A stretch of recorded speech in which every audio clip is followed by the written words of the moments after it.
मुंगेली जिले का, जहां पर प्रदेश युवा कांग्रेस अध्यक्ष पूर्णचंद कोकोपाड़ी के निर्देशन पर मुंगेली जिला युवा कांग्रेस राजेश छेदैया के नेतृत्व में उत्तर प्रदेश के हाथरस में 2 सप्ताह पहले गैंगरेप की शिकार युवती की दिल्ली के अस्पताल में मंगलवार को मौत हो गई थी। उसका 14 सितंबर से उपचार चल रहा था। उसे गंभीर चोटें लगी थी। उसके शरीर में कई जगह फ्रैक्चर आए थे और उसकी जीभ भी काट दी गई थी। इस संबंध में राजेश छेदैया ने बताया, इस बहन के कातिल को कड़ी से कड़ी सजा मिलनी चाहिए।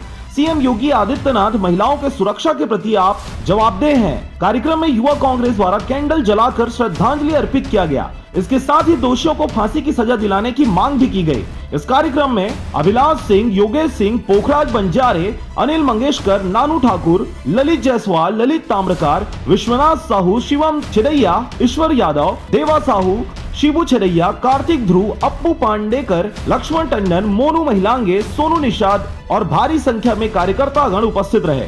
मुंगेली से चुनामणि खांडे के साथ अजीत जायसवाल की रिपोर्ट, आरजे रमझाझर।